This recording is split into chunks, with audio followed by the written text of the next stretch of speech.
البر من آمن باللہ والیوم الآخر، فرمایا نیکی تو یہ ہے کہ اللہ اور آخرت پر ایمان لاؤ، نیکی ایمان کا نام ہے۔ پھر فرمایا فرشتوں پر، کتابوں پر، نبیوں پر ایمان لاؤ، اور اپنا مال خرچ کرو اللہ کی محبت میں، رشتہ داروں پر، یتیموں پر، مسکینوں پر، مسافروں پر، مانگنے والوں پر، غلام آزاد کرانے کے لیے۔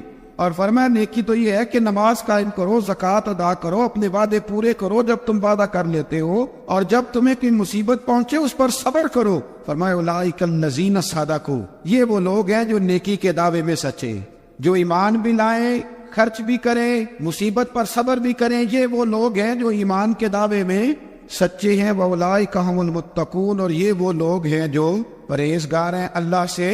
آگے یہ آیت جس میں اللہ نے قصاص کا حکم دیا ہے، بدلہ لینے کا، یہ حکم اسٹیٹ کے لیے ہے، حکمرانوں کے لیے۔ فرمایا کہ جب کوئی شخص کسی کے ساتھ کوئی ظلم کرے تو پھر اس کا بدلہ لو۔ تو کس طرح بدلہ لینا ہے؟ فرمایا الحر بالحر والعبد بالعبد والانثى بالانثى، آزاد کے بدلے آزاد، غلام کے بدلے غلام، عورت کے بدلے عورت۔ اگر کوئی وارث معاف کر دے تو بات الگ ہے، ورنہ بدلہ لو۔ اور قرآن مجید نے یہ ارشاد فرمایا کہ اگر تم بدلہ لو گے تو زندگی ملے گی، تمہیں زندگی ملے گی۔ اگر حکمران مجرموں کو سزا دیں گے تو باقی لوگوں کی زندگی محفوظ رہے گی، بچے گی۔ حکم دیا گیا یہاں کہ بدلہ لیا جائے۔ پھر جب ہم 6 سے 7ویں رکوع کی طرف چلتے ہیں تو اس میں اللہ نے روزے کا حکم دیا، رمضان کی فضیلت بیان کی، اور ارشاد فرمایا گیا کہ جو روزہ نہ رکھ سکے وہ فدیۃ طعام المسکین، جو تو مریض ہو، بیمار ہو، وہ تو اتنے روزے جو ہے وہ اگلے دنوں میں رکھ لے۔ اور آگے جا کے یہ بھی بتایا گیا کہ جو زیادہ ہی بیمار ہو پھر وہ ایک مسکین کا فدیہ دے دے، کھانا دے دے۔ پھر اسی آیت کریمہ میں رب کریم نے فرمایا اگر تم مجھ سے دعا مانگو گے اسی رکوع میں تو فرمایا میں تمہاری دعاؤں کو بھی ضرور قبول کروں گا۔ پھر اسی میں بتایا گیا کہ رات کے وقت تمہیں کھانے کی بھی اجازت ہے اور عمل زوجیت کی بھی تمہیں اجازت دی جاتی ہے۔ اسی طریقے سے پھر آگے اللہ تبارک و تعالیٰ نے حج کے مہینوں کے بارے میں علامتیں ارشاد فرمائی اور مسائل حج کچھ آگے جا کے بیان کیے۔ اور ایک اور غلط رسم لوگ رسمیں بنا لیتے ہیں نا، ایک اور رسم تھی کہ یہودی اور عیسائی جب حج کرتے تھے نا احرام باندھ لیتے تھے، پھر دروازے سے گھر میں داخل نہیں ہوتے تھے، اوپر سے چھلانگ لگا کے کہ اب ہم پاک ہو گئے۔ تو دروازہ چونکہ گناہگار ہے، اس کے بیچ سے گناہگار آتے جاتے رہے ہیں، لہذا دروازے سے نہیں گزرتے تھے۔ تو اللہ کریم نے فرمایا یہ کوئی نیکی نہیں، یہ کوئی طریقہ نہیں کہ تم دروازوں سے نہ گزرو، وَلَٰكِنَّ الْبِرَّ مَنِ اتَّقَىٰ، دروازے کے اوپر سے چھلانگ لگانا نیکی نہیں، بلکہ نیکی تو یہ ہے کہ اللہ سے ڈرنا شروع کر دو، حج کے بعد پاک صاف ہو جاؤ، ڈرنا شروع کرو، یہ اصل میں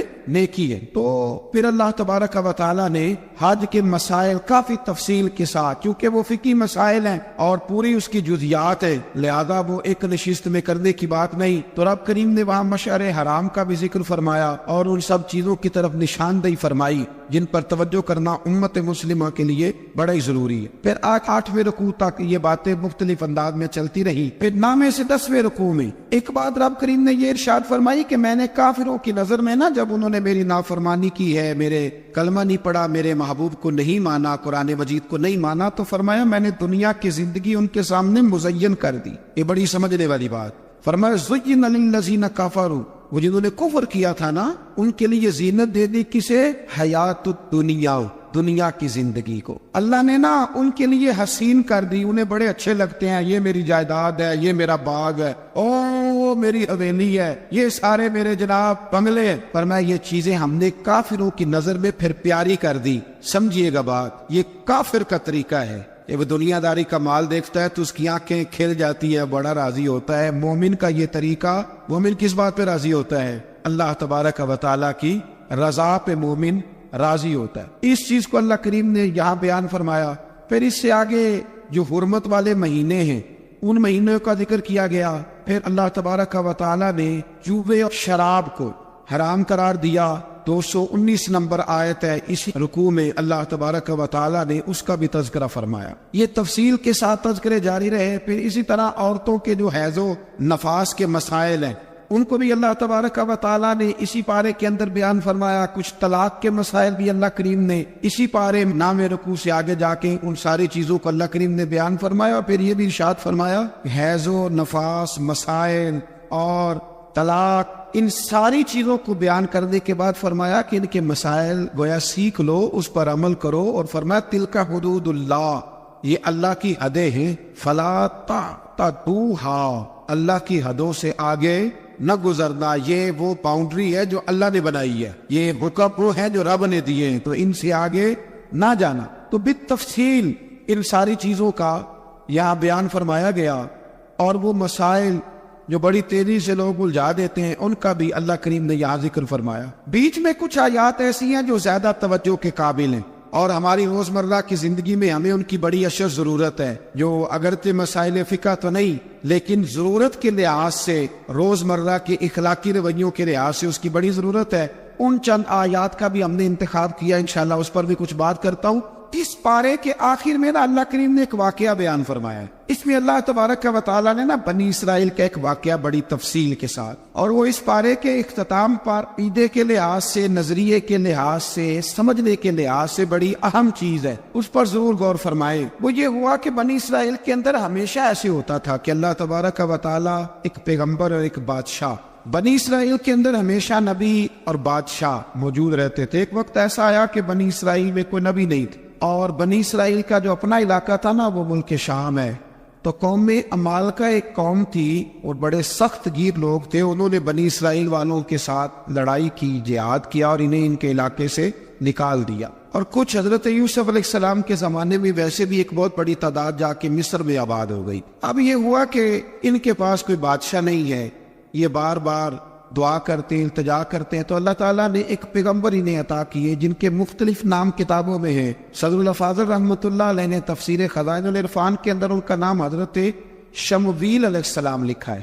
حضرت شمویل علیہ السلام کو اللہ تعالیٰ نے نبوت عطا فرمائی، اور جب حضرت شمویل علیہ السلام اللہ کے نبی ہوئے، بنی اسرائیل والوں کو یقین آیا کہ اللہ نے الحمدللہ ہمیں ایک نبی کے جھنڈے تلے جمع کر دیا ہے، تو پھر انہوں نے کہا کہ آپ ہمارے سامنے ایک بادشاہ بھی مقرر کریں تاکہ ہم اس کی سرپرستی میں جہاد کریں۔ جب انہوں نے یہ بات کی تو اللہ تبارک و تعالیٰ نے حضرت شمویل علیہ السلام کے ذمے لگایا۔ تو ایک اس زمانے میں اللہ کے نیک بندے تھے، جناب طالوت علیہ السلام ان کا نام تھا، تو حضرت شمویل علیہ السلام نے انہیں کہا کہ اللہ کریم نے تمہارا بادشاہ طالوت کو بنایا ہے، ان کا نام بھی قرآن مجید نے ذکر فرمایا ہے۔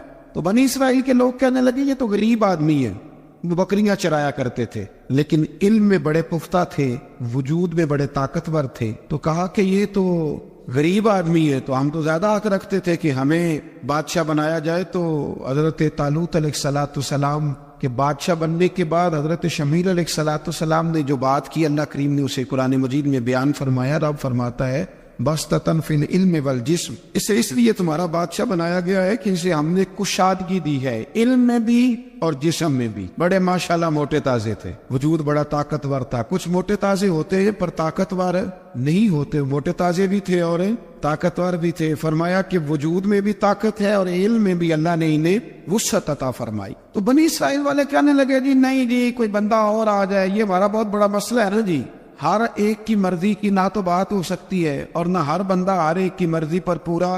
کہنے لگے نہیں جی کوئی اور ہونا چاہیے تھا، ہمیں کیسے پتا چلے گا کہ اللہ نے مقرر کیا ہے۔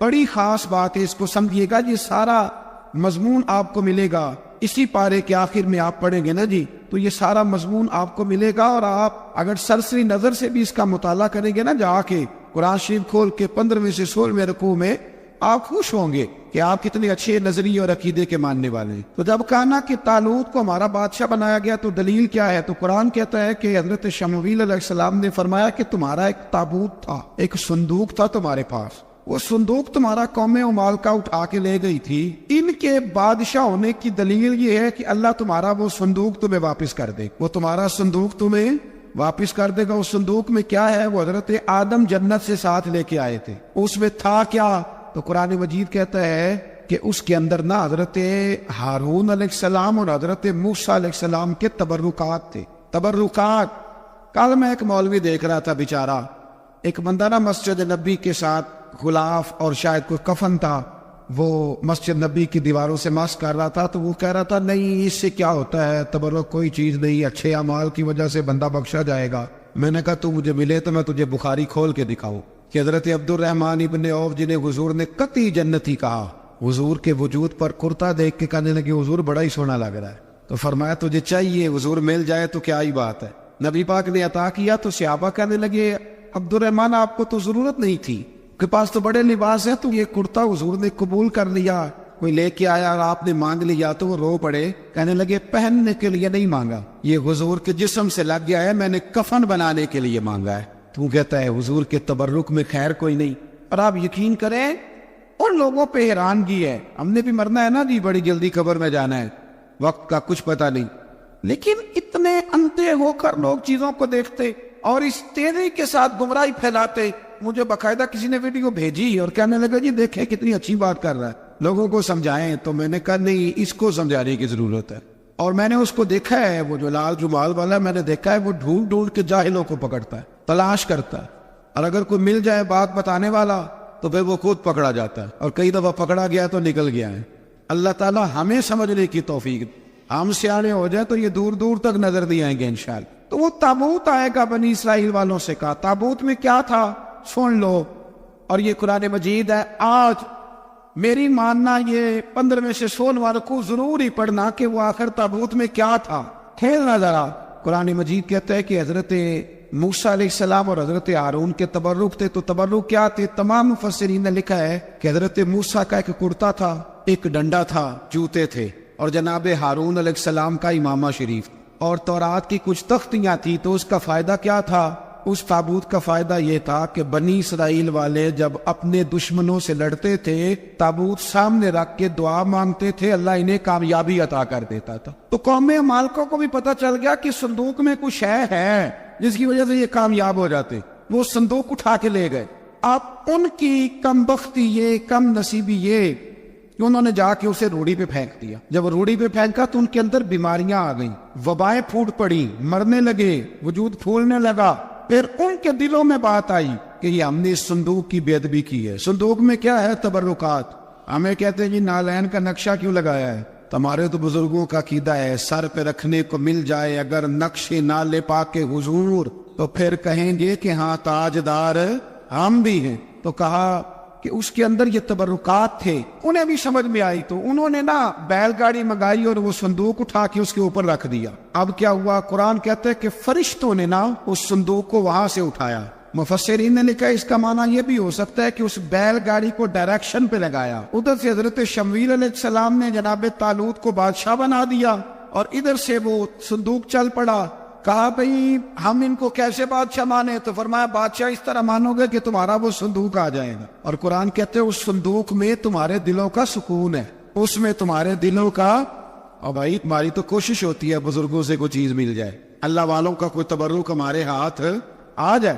تو وہ صندوق آ گیا، یہ مان گئے۔ اب جہاد کرنے نکلے تو لڑنا تھا جالوت کی قوم کے ساتھ، وہ بڑا سخت آدمی تھا، 3 من سونا اس نے وجود پہ پہنا ہوتا تھا، اس کی قوم سے لڑنا ہے، ٹوپی بڑی تگڑی پہنی ہوتی تھی لوہے کی۔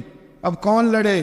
ایک نوجوان تھے جن کا نام تھا داؤد علیہ السلام، وہ بھی بکریاں چرایا کرتے تھے۔ اور جن دنوں حضرت طالوت نکلے نا اپنی قوم کو لے کر جالوت کے خلاف لڑنے، تو حضرت داؤد بھی شامل ہو گئے۔ اللہ جب کسی کو نوازتا ہے نا تو پھر خاص ہی کرم نوازی کرتا ہے۔ مفسرین نے لکھا جب یہ جا رہے تھے نا، وہاں جا رہے تھے تو رستے میں انہیں 3 پتھر مل گئے، انہوں نے وہ تینوں پتھر اٹھا لیے۔ اس زمانے میں پتھر پھینکنے کے لیے چھوٹی چھوٹی لوگوں کے پاس چیزیں ہوا کرتی تھی، اس کو کوپن بھی لوگ کہتے تھے، منجنیک، اس کو سامنے رکھ کے پھر بنائی گئی۔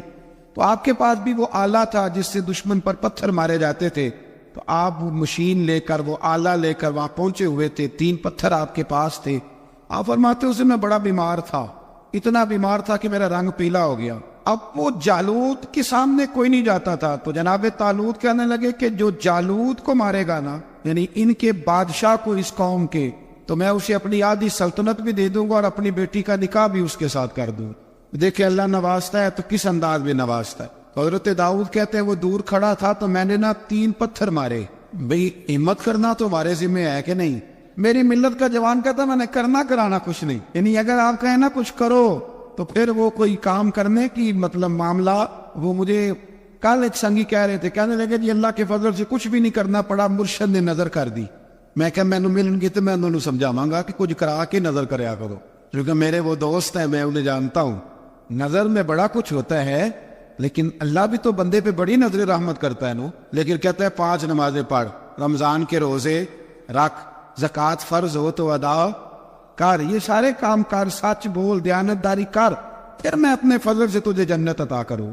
تو یہ جو رویہ ہم نے بنایا یہ درست نہیں. تو فرماتے ہیں 3 پتھر میں نے مارے، اللہ نے اتنا فضل کیا کہ وہ بھی مر گیا، اور اسے چھو کے میرے پتھر آگے بڑھے تو اس کی فوج کے 30 آدمی بھی مر گئے.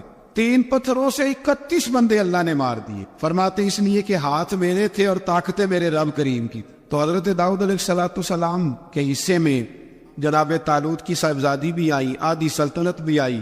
کافی سال حضرت طالوت حیات رہے، پھر ان کا وصال ہو گیا تو ساری سلطنت حضرت داؤد کو ملی، اور پھر اللہ تبارک و تعالیٰ نے انہیں نبوت بھی عطا فرمائی. یہ دنیا میں واحد پیغمبر ہیں جو بیک وقت نبی بھی تھے اور بادشاہ بھی تھے، اور پھر اللہ نے فضل فرمایا، انہوں نے بڑی بڑی فتوحات کی. اور پھر حضرت داؤد کے صاحبزادے کا نام حضرت سلیمان علیہ السلام، پھر ان کے صاحبزادے کا نام حضرت. تو یہ ہوا کیسے؟ یہ سارا کچھ اللہ تبارک و تعالیٰ کے فضل سے ہوا، اس کے کرم سے ہوا. اب اس واقعہ سے ہمیں کیا پتہ چلتا ہے؟ ہمیں یہ پتہ چلتا ہے کہ رب جب فضل فرمائے نہ کسی پہ بھی تو ہمیں اس بندے کو دیکھ کے راضی ہونا چاہیے، کوئی شکوہ نہیں کرنا چاہیے. اور دوسری بات یہ سمجھ لینا چاہیے کہ حکومتیں، مال، دولت یہ صرف سیاستوں سے نہیں ملتی، یہ خدا کے فضل سے ملتی. اور یہ بھی سمجھ لینا چاہیے کہ جو بزرگوں کے تبرکات ہوتے ہیں ان کی کیا ہی بات ہوتی ہے. چند باتیں ایسی تھی کہ میرا دل کرتا تھا ان کو دہرایا جائے، اور خاص کر کے ان باتوں پر توجہ کی جائے. یہاں نا اللہ تبارک و تعالیٰ نے ان باتوں میں سے ایک بات کا ذکر فرمایا ہے. یہاں 207 نمبر جو آیت ہے نا اسی پارے کی، اس میں اللہ کریم نے فرمایا کچھ لوگ ایسے جو اپنی جانیں ہی اللہ کے حوالے کر دیتے. زندگی کا مقصد دین ہوتا ہے، لٹا دیتے. یہ نازل کب ہوئی؟ یہ آیت مبارکہ حضرت صہیب رومی کے بارے میں نازل ہوئی. حضرت صہیب رومی رضی اللہ تعالیٰ عنہ بڑے مالدار تھے. مکے سے جب چلے نا تو سارا مال مکے میں چھوڑ دیا، اس لیے کہ اللہ کے رسول مدینے چلے گئے. فرماتے ہیں پھر میں نے مال و دولت کی پرواہ نہیں کی، پھر میں نے یہ سوچا کہ میں نے اپنے حبیب کے پاس جانا ہے. سارا مال ایک جگہ، اور تم میں سے کوئی ایسا مائی کا لال نہیں جو تیر چلانے میں مجھ سے زیادہ سیانا ہو، تلوار چلانے میں مجھ سے زیادہ عقل مند ہو. جانا مدینے میں نے ہے. اب یہ کہ تم بتاؤ میرے ساتھ تیروں تلواروں سے لڑو گے یا میں تمہیں ایک سودا بتاؤں وہ سودا کرو گے؟ قریش کہنے لگے سودا کیا ہے؟ کہنے لگے میرا بڑا مال ہے، میں مکے میں دفن کر کے آیا ہوں، تم مجھے مدینے جانے دو، میں تمہیں سارے مال کا پتہ بتا دیتا ہوں. ہزاروں لاکھوں میں تھا مال تجارت.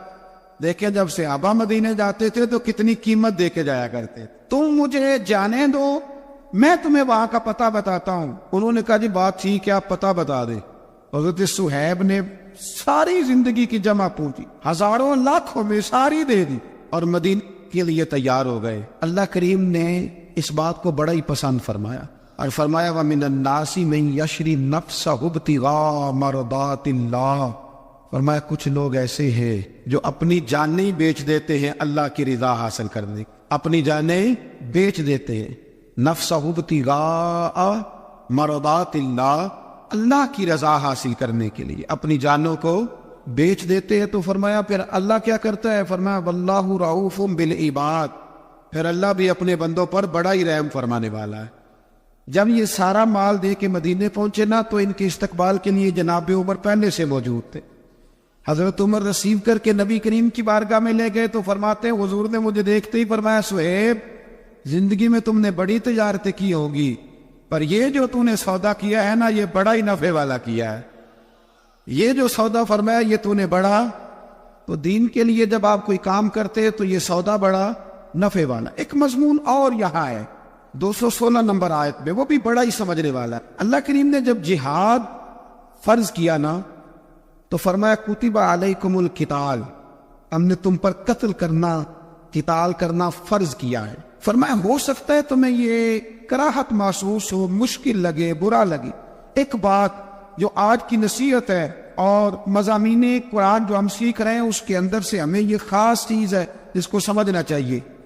اللہ کریم نے فرمایا کہ تم پر جہاد فرض کیا گیا ہے، وَهُوَ كُرْهٌ لَكُمْ، ہو سکتا ہے تمہیں ناپسند ہو. تو ایک نہ ساری زندگی کے لیے ایک نصیحت کر دی. فرمایا وَعَسَىٰ أَن تَكْرَهُوا شَيْئًا، ہو سکتا ہے تم کسی چیز کو ناپسند کرو، وَهُوَ خَيْرٌ لَكُمْ، اور وہ تمہارے لیے اچھی ہو. اللہ اکبر. یہ وہ بات ہے اگر سمجھ میں آ گئی تو کلیجہ ٹھنڈا ہو گیا، زندگی سکون میں آ گئی.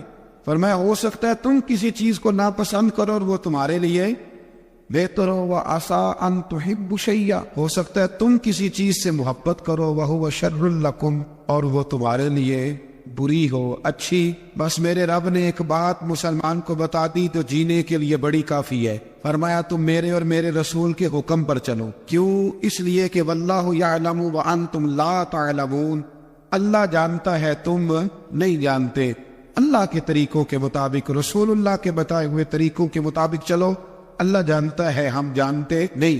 تو قرآن مجید کی اس نصیحت پر ضرور غور کریں۔ حضرت صالح علیہ السلام کی قوم، حضرت صالح نے تبلیغ شروع کی تو کہنے لگے پہلے معجزہ دکھاؤ۔ جی آج تو نہ لوگ معجزے مانگتے ہیں، آج بھی لوگ کرامتے اور معجزے، اللہ معاف کرے، جو چیزیں معجزہ تو ہو نہیں نہ سکتا، لیکن آج بھی لوگ، آپ یقین کریں، کہتے ہیں یہ بڑی نمازیں پڑھتا ہے تو پھر بخشا کیوں نہیں گیا، پھر کیوں نہیں منو سلوا کیوں نہیں اترا اس پر، پھر میں نے اسی طرح کیا اس کے اندر خوبی آ گئی۔ مولوی بھی ویسے ہی ہے، صوفی بھی ویسے ہی ہے، لوگ مان نہیں رہے، لوگ دلیلیں، ابھی بھی لوگ بحث نہیں کرتے، کیا فرق آ لے رہی ہے، ویسے ہی ہے سارے۔ اللہ تعالیٰ سے ڈرنا چاہیے، ہمیں سامنے والے کی طرف دیکھ کر صحیح ہونے کا حکم نہیں ہے، ہمیں اپنی اصلاح کا حکم ہے، اپنی طرف دیکھ کے اپنے آپ کو ٹھیک کرنے کا۔ الزام لگا کے گزر جانا، اس کا کوئی مطلب سنو اور یاد رکھو۔ حضرت صالح علیہ السلام سے کہنے لگے پہلے معجزہ دکھائے، تو حضرت صالح علیہ السلام نے فرمایا اونٹ کہاں سے پیدا ہوتے ہیں؟ کہا اونٹنی کے بطن سے۔ فرمایا آؤ میں تمہیں پہاڑ کے اندر سے اونٹنی پیدا کر کے دکھاتا ہوں۔ کہاں سے؟ پہاڑ کے اندر سے۔ حضرت نوح ساتھ لے کے گئے تو پہاڑ کے اندر سے اونٹنی نکلی، اور اونٹنی بھی گاپن تھی، اس کے پیٹ میں بچہ، اور اونٹنی اتنا دودھ دیتی تھی کہ ساری بستی دودھ پی جاتی تھی، پھر بھی دودھ بچ جایا کرتا تھا۔ لیکن حضرت نوح علیہ السلام نے فرمایا تم نے دیکھ تو لیا یہی سے، یہ جتنا دودھ دے گی روٹی بھی اتنی کھائے گی، ایک دن تم سارے پانی پیو گے، ایک دن یہ سارا پانی پیا کرے گی، ایک دن تم سارے باقی جانوروں کو گھاس کھلاؤ گے، ایک دن یہ اونٹنی کا نام کیا؟ ناقۃ اللہ، اللہ کی اونٹنی۔ کس کی اونٹنی؟ نام کیا ہے؟ اللہ کی، یہ اللہ کی اونٹنی۔ تو حضرت نوح علیہ السلام کی اونٹنی، فرمایا اس کی بے ادبی نہ کرنا۔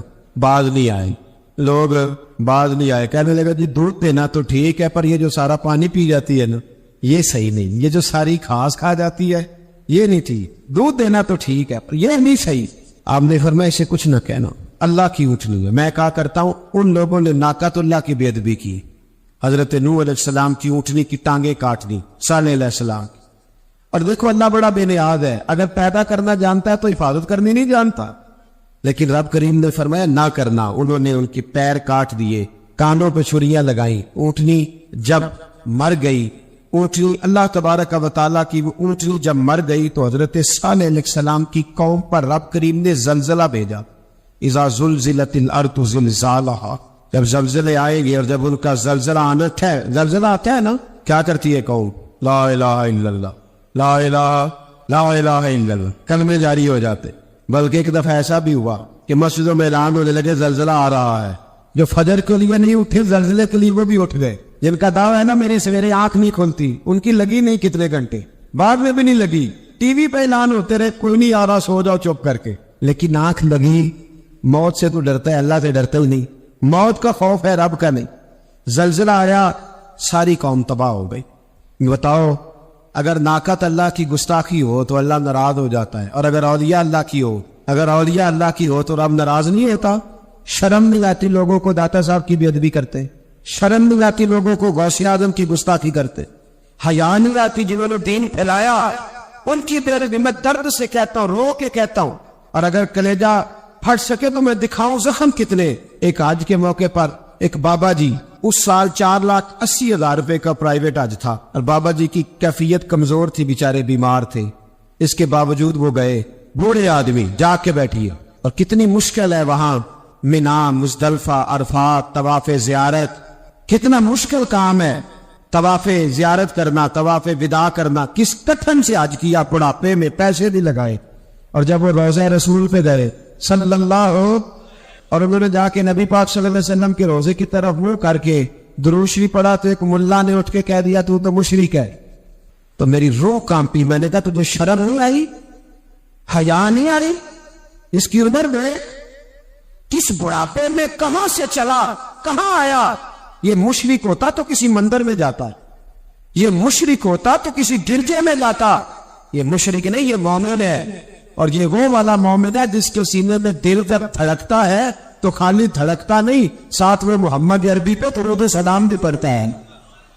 شرم نہیں آتی لوگوں کو؟ اتنی بڑی گستاخی کرتے، یہ روضہ رسول پہ آیا مشرک ہے۔ میں نے تو مولوی کو صاف صاف کہا تھا، میں نے کہا اگر میں مشرک ہوں تو نکالو، مشرک کا داخلہ تو یہاں ویسے منع ہے۔ شرم نہیں آتی؟ اپنی زبان کا پاس کرو کچھ۔ اتنا ظلم، اتنی بڑی فرقہ واریت امت میں، اتنا امت کو تقسیم کرتے ہو، تمہیں شرم نہیں آتی؟ جہاں سے اتحاد کا پیغام دینا چاہیے وہاں سے تم لوگوں کو فرقے کا پیغام دیتے ہو، ایک مقصود فرقے کی تبلیغ کرتے ہو۔ خدا را، تو میں کہہ رہا ہوں ناقت اللہ کی بے ادبی پہ عذاب آتا ہے، تو اولیاء اللہ کی بے ادبی میں نہیں آتے۔ داتا صاحب ساری دن کی تبلیغ کرتے رہے، ایک آدمی نے اٹھ کے کہہ دیا جناب وہ تو شرک کا اڈا ہے، تو رب کریم ناراض نہیں ہوتا ان باتوں سے؟ ہمیں خیال کرنا چاہیے، اللہ سے ڈرنا چاہیے، ان چیزوں سے عذاب آتا ہے اور آ رہا ہے۔ اللہ تعالیٰ ہمیں محفوظ فرمائے۔ اللہ ہمیں اس سے، قوم لوط پہ بھی عذاب آیا، ہم جنس پرستی، مرد مردوں سے بدکاری کرتے۔ حضرت نوح نے سمجھایا کہ یہ کام درست فطرت کے خلاف ہے، یہ کام درست نہیں۔ جب انسان یہ کام کرتا ہے تو زمین اور آسمان کانپتے ہیں۔ اب میں کیسے کھول کے بتاؤں، میرے پاس اعداد و شمار ہیں کہ پاکستان کے اندر اس کام کی کیفیت کیا ہے اور کس طرح کر کے لوگ، میں تو رونا روتا رہتا ہوں داڑھی کا۔ لوگ کئی دفعہ کہتے ہیں حضرت صاحب پہلے بھی آئے تھے تو داڑھی کی بات، پھر بھی آئے تو داڑھی کی بات، تو میں رونا روتا ہوں۔ اس لیے روتا ہوں کہ جو کلین شیو نوجوان ہوتا ہے وہ امرد کے حکم میں، اس پر وہی حکم لگتا ہے جو عورت پہ لگتا ہے۔ اس کے ساتھ مرد کا اٹھنا بیٹھنا اسی طرح ناجائز ہے جس طرح عورت کے ساتھ۔ حضرت جنید بغدادی رحمت اللہ تعالیٰ علیہ کے سامنے ایک شخص نے کہا وہ کتنا خوبصورت نوجوان جا رہا ہے، تو آپ فرمانے لگے تو حافظ قرآن نہیں؟ کہا ہاں۔ فرمانے لگے جا اپنے حفظ کی خیر بنا۔ وہ شخص کہتا ہے میں نے اس بغیر داڑھی والے کلین شیو نوجوان کو بری نظر سے دیکھا، مجھے قرآن پاک ہی بھول گیا، سارا قرآن پاک بھول۔ اور کتنے سال میں دعائیں کرتا رہا، بیت اللہ کے طواف کرتا رہا، میں یاد بھی کرتا تو نہیں ہوتا۔ کیسے اب تو ہمارا نعت کا بیوٹی پارلر سے ہو کے آتا ہے، ہم کسی اور کو کیا پیغام؟ وہ پیغام، وہ نظام، وہ طریقہ کار جس کا حکم تھا شریعت میں، قوم لوط پر عذاب آیا۔ صحیح بیٹھتے ہوں گے بچے جو موٹر سائیکلوں پہ بیٹھتے، میں نے گجرانوالہ کی سڑکوں پہ بچوں کو، نوجوانوں کو جو تماشے کرتے سرے عام دیکھا ہے تو مجھے ڈر لگتا ہے، اور کوئی روکنے والا نہیں، شغل ہو رہا ہے، ہنس رہے ہیں، اور سامنے عورتیں بھی ہیں، سب ہو رہا ہے۔ کتنی تکلیف کی بات۔ حضرت نوح کی قوم یہ کام کرتی تھی، قرآن پاک نے بیان کیا ہے۔ حضرت نوح نے سمجھایا، فرمایا رب کریم نے تمہیں اپنی خواہش پوری کرنے کے لیے جائز طریقہ عطا فرمایا، عورتوں سے نکاح کرو، اور اس نکاح کی برکت سے جو اللہ تمہیں اولاد دے گا اس کو اللہ تبارک و تعالیٰ تمہارے لیے باعث بخشش بھی فرمائے گا۔ لیکن جب قوم نہ مانے تو جو قوم لوط کا عمل کرے اس کا علاج قرآن میں بیان فرمایا کہ آسمان سے پتھر برسیں گے، پتھر برسے، اور جن کے بڑے بڑے اچھے دماغ تھے ان کے دماغ چکنا چور کر دیے گئے، تباہ کر دیے گئے، ان کے دماغ زمین پر بچھاڑ دیا گیا۔ اللہ مہلت دیتا ہے، لیکن اس کا مطلب یہ نہیں کہ انسان توبہ ہی نہ کرے۔ حضرت شعیب علیہ السلام کی قوم پر بھی عذاب آیا، اس لیے کہ بددیانتی کرتی تھی، ناپ تول میں کمی کرتی تھی۔ میں نے کہا تھا شب قدر کی رات کہ یہ کوئی تماشا ہے کہ شب رات آئی تو ساری رات روتے رہے، یا اللہ معاف کر دو، یا اللہ معاف کر دے، رو رو کے چیخے مار مار روئے۔ شب قدر آئی تو پھر چیخے ماری، ساری رات روئے۔ تو جس بندے کا پروگرام ہی نہیں سویرے بدلنے کا، دکان پہ بیٹھ کے پھر بڑی ناپ تول میں کمی، پھر وہ اللہ تعالیٰ معاف کرے۔ میں ایک مضمون پڑھ رہا تھا تو وہ فوڈ کے اسپیشل ڈاکٹر میں لکھا تھا مہربانی کرو ملاوٹ ہی اچھی چیز کی کر لو، مرچ میں کیوری تو نہ ملاؤ اینٹوں کی، وہ تو بیمار کرتی ہے، وہ تو خون کی آنتوں کو روک دیتی ہے۔ وہ کہنے لگا، اور وہ کہتا میں تمہیں بتاتا ہوں کون کون سی چیز ملائی جا سکتی ہے، وہ ملا لو۔ خدا را اس قوم پہ رحم کرو، مہربانی۔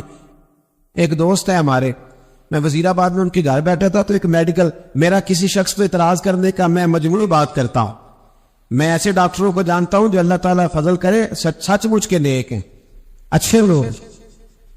تو بچے کا میڈیکل سٹور ہے، تو والد بیمار ہو گیا ہے، تو وہ کہتا ہے ابا جی ڈاکٹر صاحب نے کہا آپ کو ڈرپ لگنی ہے، تو سگے باپ کو ڈرپ لگانے لگا تو باپ کیا کہتا ہے پتر تیری مہربانی مینو کوئی اصلی لائی، اور نہ لائی جڑی لوکاں نو لانے۔ اب وہ پیار سے سنا رہا ہے بات۔ میں نے اسے کہا کہ یہ تو ڈوب مرنے کا مقام ہے نا، ڈوب مرنے کا مقام، کہ جس ملک کے اندر دوائی بھی صحیح نہ بکے، اصل نہ ملے، دوائی بھی، اور پھر وہ قوم کہے کہ ہم نے تو پورے روزے رکھے، ہم نے تو بڑا صدقہ اور خیرات کیا، دوائی بھی اصل نہ ملے۔ جناب شعیب علیہ السلام کی قوم ناپ تول میں کمی کرتی تھی، تو اللہ تبارک و تعالیٰ نے ان پر بتا عذاب کس طرح کا بھیجا، شدید گرمی ہوئی۔ اللہ ہمیں محفوظ فرمائے، سارے آمین کہہ دیا۔ دیکھیں کتنا اچھا موسم کر دیا رب کریم، اللہ ہمیں محفوظ فرمائے، اللہ رحمت فرمائے۔ شدید گرمی کی لہر آئی، باہر اتنی گرمی ہوئی کہ لوگ اپنے گھروں میں گھس گئے۔ جس طرح سورج کی شعاعیں گھروں کے اندر داخل ہو جاتی، اس طرح گرمی کی لہر اندر داخل ہوئی، اور جس طرح کسی کو آگ لگ جائے تو وہ آدمی اچھلتا کودتا ہے نا، اس طرح یہ لوگ اچھلنے لگے اور اچھل کود کے مر گئے۔ جرم کیا تھا؟ ناپ تول میں کمی کرتے۔ حضرت داؤد کی قوم بھی تباہ ہوئی، جرم کیا تھا؟ ہفتے والے دن مچھلیاں نہیں پکڑنی تو وہ پکڑتے تھے۔ حکم ہے نا مسلمان کو نماز کے ٹائم کوئی اور کام نہیں کرنا، نماز پڑھنی ہے۔ میرا خیال ہے مسلمان تو فٹافٹ آ جاتے ہیں، سارے پہنچ جاتے ہیں نا مسجدوں میں۔ ہلکا ہلکا بول رہے ہیں آپ، کیوں نہیں پہنچتے؟ اگر حضرت سید، اور پتہ انہیں سزا کیا ملی؟ اللہ نے فرمایا اس ٹائم عبادت کرنا اور کام نہیں کرنا، وقت نہیں ہے کام کا۔ انہوں نے مچھلیاں پکڑی، 12,000 منٹ تھے۔ پتہ مالک نے سزا کیا دی؟ بندر بنا دیا اللہ کریم۔ قرآن مجید کا پہلا سپارہ پڑھے، فَجَعَلْنَاهَا نَكَالًا لِمَا بَيْنَ يَدَيْهَا وَمَا خَلْفَهَا۔ اللہ فرماتے ہیں پچھلوں کے لیے بھی عبرت بنا دیا، بعد والوں کے لیے بھی عبرت، نشان عبرت بنا۔ بندر بن گئے، اور جو ان کے دوست جو بچ گئے تھے ان کے پیر چومتے تھے، روتے تھے۔ 3 دن بندر بن کے زندہ رہے، پھر اللہ نے سب کو اجتماعی موت دے دی۔ اگر مسلمان سے اللہ کہے کہ نماز کے ٹائم کاروبار نہیں، جمعے کے ٹائم کاروبار، تو مسلمان کہتا ہے نہیں مجھے مہلت ملی ہوئی ہے۔ یہ تو اس وقت پتہ چلتا ہے نا جب بچے ڈیوٹی لگاتے، ہاں ہاں ہاں عذاب آتا ہے، اس وقت پتہ چلتا ہے۔ میں نے دیکھا یہ منظر، اس وقت پتہ چلتا ہے جب بچے کسی ملازم 6,000 کے کی ڈیوٹی لگاتے، کہتے ابے کا دھیان رکھنا، ہم دکان پہ بیٹھنے لگے۔ پھر اسے سمجھ آتی ہے اگر میں نماز کے ٹائم مسجد میں ہوتا تو آج میری اولاد میری خدمت میں ہوتی۔ میں نماز کے ٹائم مسجد نہیں گرا تو بچوں نے 6,000 کا ملازم بٹھایا ہے، ابا جی کا خیال رکھ، ایک نرس بلائی ہے، تو خیال رکھ۔ کدھر ہوتے ہیں مسلمان نماز کے ٹائم؟ ایک عیسائی نے اعتراض کیا ہے، سنیں، وہ کہتا ہے مجھے لگتا ہے مسلمانوں کے 3 خدا ہیں۔ مسلمان اڑ گیا، کہنے لگا نہیں ہمارا تو ایک ہے، کہا نہیں 3 ہے، معاذ اللہ استغفر اللہ، ہمارا ایک ہے۔ کہنے لگا نہیں میں ثابت کرتا ہوں، ایک تمہارا خدا 5 نمازوں کا ہے، ایک رمضان کا ہے، ایک عید کا ہے۔ لگتا ہے معاذ اللہ عید والا زیادہ تگڑا ہے، تم زیادہ آتے ہو، رمضان والا لگتا ہے اس سے کچھ کمزور ہے، تم تھوڑے آتے، اور 5 نمازوں والا شاید سب سے کمزور ہے۔ بات عقل کی ہے کہ نہیں؟ اس نے اعتراض ٹھیک کیا، تو مسلمان کو چاہیے نا خیال کرے۔ ایک یہودی نے لکھا تھا، اس نے کہا تھا جس دن مسلمانوں کی تعداد فجر کی نماز میں اتنی ہو گئی جس دن جتنی جمعے میں ہوتی ہے، اس دن نہ کوئی یہودی سازش کرے گا، نہ کوئی عیسائی تلوار نکالے گا۔ شرط یہ ہے کہ جو اسی طرح فجر پڑھنے آئے جس طرح جمعہ پڑھنے آتے، تو پھر کوئی شخص بھی ان کو کسی جگہ شکست دے سکتا تو اپنے ہمارے گناہ ہمیں پریشان کرتے۔ یہ جتنی آزمائشیں ہیں ان کے پس منظر میں گناہ ہیں۔ ہماری زندگی کے اندر جتنی تکلیفیں، ہماری پریشانیوں کا سبب ہم خود ہیں۔ بہت ساری جگہوں پہ ہم غلطی کرتے ہیں، اس کی ہمیں سزا ملتی، غلطی کی سزا۔ ایک نوجوان نے مجھے بڑی گہری بات سنائی، میرا قریبی تعلق تھا، کہنے لگا گھر میں بڑا مسئلہ ہے، بڑی پریشانی ہے، ماں اور بیوی کا ماحول اتنا سخت ہو گیا ہے کہ نمٹ نہیں سکتا۔ آپ یقین کریں میں نے ڈیٹیل سے ساری چیز کو اسٹڈی کیا، میرے پاس اتنا وقت نہیں ہوتا، پھر بھی میں نے اس فیملی کو پورا پڑھا تو غلطی نوجوان کی نکلی، نہ اس پہ اماں اعتبار کرتی ہے نہ بیوی اعتبار کرتی ہے۔ اس نے جھوٹ بول بول کے اس طرح کی ماحول پیدا کر دیا ہے کہ کوئی اس پر اعتماد کرنے کو تیار ہے۔ اگر آپ ناراض نہ ہو تو ایک بات کروں، پتہ ہے گھر میں ماحول کب خراب ہوتا ہے؟ باہر والے ہماری تقریر سنتے ہیں، گھر والے ہمارا عمل دیکھتے ہیں۔ جب وہ دیکھتے ہیں نا کہ یہ کس طرح کا شخص ہے، اس کے رویے، اس کا کردار، اس کا لب و لہجہ کتنا برا ہے، اور یہ کردار کا کتنا کمزور ہے۔ اعلیٰ حضرت فرمایا کرتے تھے نیک وہ ہوتا ہے جس کی تنہائی صاف ستھری ہوتی ہے، اس لیے ماحول بگڑ جاتا ہے۔ یہ جو ہم کہتے ہیں نا میرے سجن بڑے بنتے ہیں پھر ٹوٹ جاتے ہیں، کچھ لوگ ایسے ہوتے ہیں جو ان کے پاس جاتا ہے انہی کا ہو جاتا ہے، وہ کہیں اور کے قابل کیوں گلا؟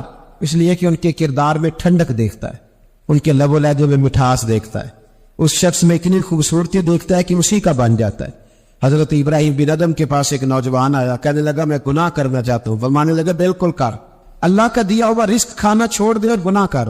کہنے لگا یہ نہیں ہو سکتا۔ فرمانے لگے چل پھر اس طرح کر، رب کی زمین پہ نہ رہ، کسی اور کی زمین پہ چلا جا۔ کہنے لگا یہ بھی نہیں ہو سکتا۔ فرمانے لگے چل اللہ کی چھت سے نکل جا۔ کہنے لگا یہ بھی نہیں ہو سکتا، تو آپ رو پڑے۔ فرمانے لگے پھر جناب اسرائیل جب آئے تو ان سے کہنا مجھے 2-3 سال کی مہلت دے دے، پچھلی میری گناہوں میں گزر گئی، میں ذرا 3 سال عبادت کر لوں۔ تو وہ شخص بھی رونے لگا، کہنے لگا حضور وہ مہلت نہیں دیتے، وہ جب لینے آتے ہیں تو پھر لے کے اللہ تعالیٰ نے جب انسان بنانا چاہا نا تو جناب جبریل کو کہا مٹی لے کے آ زمین سے۔ حضرت جبریل نے مٹی پہ ہاتھ ڈالا تو باقی کی مٹی رونے لگ گئی، اسے جدا نہ کر، تو جناب جبریل چھوڑ کے چلے گئے۔ حضرت میکائیل کو بھیجا، مٹی لا، مٹی پہ ہاتھ ڈالا تو باقی کی مٹی رونے لگ گئی، چھوڑ کے چلے گئے۔ جناب اسرائیل کو بھیجا، مٹی پہ ہاتھ ڈالا تو باقی کی رونے لگ گئی، چھوڑ کے نہ جا۔ تو حضرت اسرائیل فرمانے لگے تیرا رونا دیکھو کہ رب کا حکم دیکھو۔ وہ لے گئے، جب پیش کی تو رب کریم نے فرمایا اسرائیل جان نکالنے کی ڈیوٹی بھی تیری، تو مٹی کو لے آنا، باقی مٹی روتی بھی رہے تو روتی رہے، جب میرا فیصلہ آ جائے تو پھر اس میں کوئی گنجائش ہے۔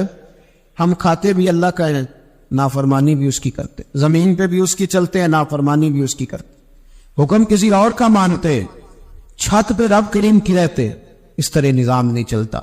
میرے بھائی یاد رکھ لو، گناہوں کی سزا ملے گی، زندگی تنگ ہو جائے، یہاں بھی آزمائش ہوگی، اور بالکل اسی طرح انسان پر اس کی نیکی کا اثر بھی ہوتا ہے اور گناہوں کا اثر بھی ہوتا ہے۔ نیکی دل کو سکون دیتی ہے، گناہ انسان کو پریشان کر دیتے۔ نیکی اللہ کی رحمت کو متوجہ کرتی، پھر حالت یہ ہوتی ہے کہ انسان اپنی ان پریشانیوں کا حل کہیں اور ڈھونڈتا پھرتا ہے، حالانکہ جب گناہوں کی بیماری لگے تو اس کی شفا توبہ میں ہوتی، اس کا حل اللہ کے حضور معافی مانگنے میں ہوتا ہے، پہچاننے میں ہوتا ہے کہ مجھ سے کہاں غلطی ہو گئی، کس جگہ جا کے کمزوری میں نے دکھائی۔ ہر انسان اچھی، ٹھنڈی، خوبصورت، سکھ والی زندگی چاہتا ہے۔ اللہ کریم نے سورہ نحل کے اندر ارشاد فرمایا من عمل صالحا من ذکر او انثی، فرمایا جو بھی اچھے عمل کرے، چاہے مرد ہو چاہے عورت ہو، وَهُوَ مُؤْمِن، شرط یہ ہے کہ مومن ہو، فَلَنُحْيِيَنَّهُ حَيَاةً طَيِّبَةً، فرمایا ہم اسے پاکیزہ زندگی عطا فرما دیں گے، حیات طیبہ دے دیں گے اسے، پاکیزہ زندگی۔ شرط کیا ہے؟ من عاملہ صالحا، نیک عمل کرے، اٹھنا بیٹھنا کھانا پینا چلنا سونا جاگنا محتاط ہو اس کا، وہ نیکی کرے۔ قرآن پاک کے لفظوں کے حسن پر غور فرمائیے گا، فرمایا فَلَنُحْيِيَنَّهُ حَيَاةً طَيِّبَةً، ہم ضرور اسے پاکیزہ زندگی عطا فرما دے، صاف ستھری زندگی، معیاری زندگی، خوبصورت شب و روز، آئیڈیل زندگی جس کو لوگ کہیں گے، وہ والی زندگی اسے دے۔ اور دوسرے مقام پر سورہ طٰہٰ کی آیت نمبر 124 میں فرمایا وَمَنْ أَعْرَضَ عَنْ ذِكْرِي، جو ہمارے ذکر سے منہ پھیرے گا، جو ہمارا کھا کے چہرہ کسی اور طرف کرے گا، جو چلے گا ہماری زمین پر لیکن توجہ کسی اور طرف ہوگی، آسمان کی چھت ہماری بنائی ہوئی لیکن اس کے خیالات کہیں اور ہوں گے، فَإِنَّ لَهُ مَعِيشَةً ضَنْكًا، فرمایا ہم اسے تنگ زندگانی عطا کر دیں، اس کی زندگی تنگ ہو جائے گی، اس کی معیشت تنگ ہو جائے گی۔ گناہ زندگی کو تنگ کر دیتے، نیکی زندگی میں آسانی پیدا کرتی ہے۔ آپ کو اگر زندگی میں سکون چاہیے ہو تو آپ کسی غریب کی خدمت کر کے دیکھیں، اللہ کتنا سکون عطا کرتا ہے۔ آپ بڑے پاورفل بھی ہیں، بڑے طاقتور بھی ہیں اور بڑے باوقار بھی ہیں، لیکن کسی کو گالی دو کہ آپ کا دل کبھی ٹھنڈا نہیں ہوگا، تکلیف ہوگی، اس کے اندر آزمائش ہو۔